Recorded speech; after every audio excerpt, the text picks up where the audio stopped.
Hello, नमस्ते, अस्सलाम वालेकुम। Welcome back to my another video. तो आज की वीडियो है बीसीए प्लेसमेंट रोड मैप। ये बहुत ही ऑन डिमांड वीडियो है। काफ़ी दिनों से कई सारे बच्चों की मेरे पास रिक्वेस्ट आ रही थी कि वो अपने 6th सेमेस्टर में हैं और अभी तक उन लोगों का प्लेसमेंट नहीं लगा है। So they are asking me to make this video. तो आप लोगों की डिमांड पर वीडियो हाजिर है। Please hit the like button अगर आप लोगों को ये इन्फॉर्मेशन अच्छी लगे। और एक छोटी सी रिक्वेस्ट और है कि प्लीज़ आप लोग जाने से पहले इस चैनल को सब्सक्राइब ज़रूर कर लिया करें, क्योंकि उससे मुझे और भी ज़्यादा न्यू कंटेंट लाने का मोटिवेशन मिलता है। So please don't forget to hit the subscribe button. तो बिना टाइम वेस्ट करते हुए शुरू करते हैं।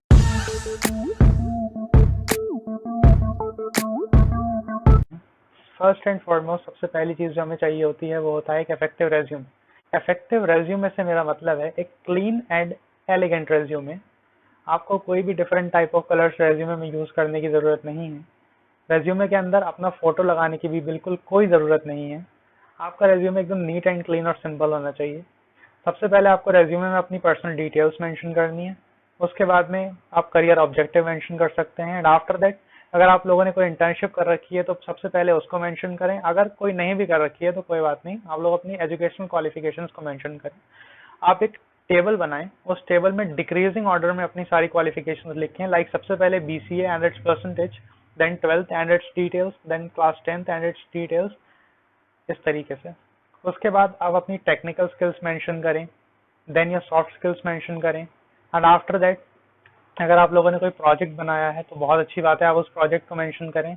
आपके कोई भी सर्टिफिकेशंस हैं, अवार्ड्स जो आपने कुछ अचीव किया है लाइफ में, उन सारी चीज़ों को मेंशन करें एंड अपनी हॉबीज़ को भी आप मेंशन कर सकते हैं। कभी भी रेज्यूमे के अंदर अपनी वीकनेसेस को मेंशन नहीं करें और ना ही अपनी स्ट्रेंथ्स को मेंशन करें, क्योंकि वो एक गलत इम्पैक्ट डालता है और वहाँ कभी कभार रिक्रूटर आपको फंसा लेता है। तो ये बात हुई रेज्यूमे की। अब एक बार आप लोगों का रेज्यूमे शॉर्टलिस्ट हो जाता है तो बहुत ज़्यादा चांसेस हैं कि उसके बाद में आपका रिटन राउंड होगा। रिटन राउंड में in most of the cases आपसे QALR के क्वेश्चन पूछे जाएंगे और प्रोग्रामिंग लैंग्वेज पर रिलेटेड क्वेश्चन पूछे जाएंगे। QALR के क्वेश्चंस के लिए आप इंडिया बिक्स पर विजिट करें। वहाँ जो क्वेश्चंस गिवन है उन क्वेश्चंस को सॉल्व करने की कोशिश करें और इजीली बहुत ही बेसिक लेवल का QALR आपसे पूछा जाएगा, तो उसके लिए आपको ज़्यादा परेशान नहीं होना है। Set of 50 questions from every topic आपको कर लेना है और वो मोर देन सफिशिएंट होगा। Various topics that include QALR are time and work, mixture alligation, streams and boats, train and man, coding decoding, etcetera. उसके साथ साथ प्रोग्रामिंग लैंग्वेज में सी या C++ में से किसी भी एक में नॉलेज होना आपको कंपलसरी है। बहुत ही थियोरेटिकल और बेसिक से क्वेश्चंस ऑब्जेक्टिव फॉर्म में आपसे पूछे जाएंगे। बीसीए लेवल पर आपको कोई भी कोड लिखने के लिए नहीं दिया जाता। ये रहा आपका टेक्निकल राउंड। अब लकीली अगर आप लोगों का टेक्निकल राउंड क्लियर हो जाता है, उसके बाद में आप लोगों को टेक्निकल इंटरव्यू देना होता है।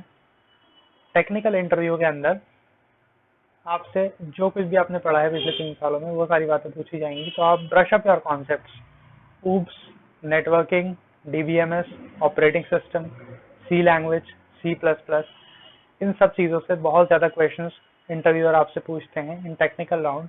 तो इन सब चीज़ों पर आपको खास ध्यान देना है। इसके अलावा आपने जो भी प्रोजेक्ट अपने रेज्यूमे के अंदर मेंशन किया होगा उस पर आपसे ज़रूर ही क्वेश्चन पूछा जाएगा, तो प्लीज़ डू कंसिडर इट। आपने जो भी प्रोजेक्ट अपने रेज्यूमे में मेंशन किया हो, आपको उस रेज्यूमे के बारे में हर एक चीज़ पता होनी बेहद ज़्यादा ज़रूरी है, क्योंकि अगर आपने कहीं से भी प्रोजेक्ट उठाकर डाउनलोड कर लिया और उसे अपने रेज्यूमे में मेंशन कर दिया तो वो आपके इंटरव्यू को रियूइन कर सकता है। तो जब तक आपको अपने प्रोजेक्ट के बारे में पूरी नॉलेज ना हो उसे रेज्यूमे में मेंशन ना करें। After technical round we comes with an HR round. उसमें आपकी कम्युनिकेशन स्किल्स, आपका कॉन्फिडेंस, आपकी इंग्लिश कम्युनिकेशन, यही सब चीज़ें देखी जाती हैं। तो उसके लिए आप मॉक इंटरव्यू दें एंड अपने फ्रेंड्स के साथ एक वर्चुअल इंटरव्यू कंडक्ट करें, क्योंकि इस वक्त ड्यू टू कोविड बहुत सारे interviews, most of the cases 95% interviews आपके वर्चुअली जूम या फिर गूगल ड्यू ऐप पर हो रहे हैं। तो उसके लिए आपको बहुत ज़्यादा प्रैक्टिस करने की ज़रूरत है। अब कुछ टिप्स उन लोगों के लिए जिनका कॉलेज ज़्यादा अच्छा नहीं है और बहुत ज़्यादा कंपनीज वहाँ विजिट नहीं कर रही हैं। तो उन लोगों को ऑफ कैंपस अप्लाई करना चाहिए। आप लोगों के पास बहुत सारी ऑफ कैंपस अपॉर्चुनिटीज अवेलेबल हैं। सबसे पहले आपको जिस भी कंपनी में अप्लाई करना है, आप उसके करियर पोर्टल पर जाकर चेक करें कि बीसीए ग्रेजुएट्स के लिए अगर कोई वैकेंसी अवेलेबल है तो आप करियर पोर्टल के थ्रू तुरंत अप्लाई कर दें। एंड आप लिंक्डइन का यूज कर सकते हैं। लिंक्डइन सबसे बेस्ट प्लेटफॉर्म है ऑफ कैंपस जॉब हासिल करने के लिए। आप जिस किसी भी कंपनी में अप्लाई करते हैं, आप वहां ऑलरेडी काम कर रहे हैं एम्प्लॉय को सर्च करें और उनसे रेफरल के लिए रिक्वेस्ट करें। अगर वो आप लोगों को रेफरल दे देते हैं तो ये एक प्लस पॉइंट है। इससे आप लोगों के रेज्यूमे शॉर्टलिस्टिंग के चांसेस बहुत ज़्यादा बढ़ जाते हैं और आपको इंटरव्यू कॉल आने की ऑलमोस्ट 90% चांसेस हो जाते हैं।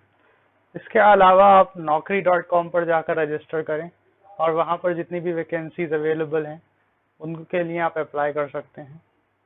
इसके अलावा monster.com के ज़रिए से आप अप्लाई कर सकते हैं और आपके पास naukrimail.com है एंड गूगल जॉब्स का ऑप्शन है आपके पास में।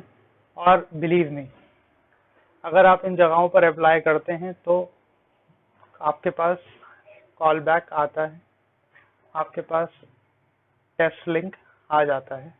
बस आपको करना यह है कि आपको बल्क में अप्लाई करना है।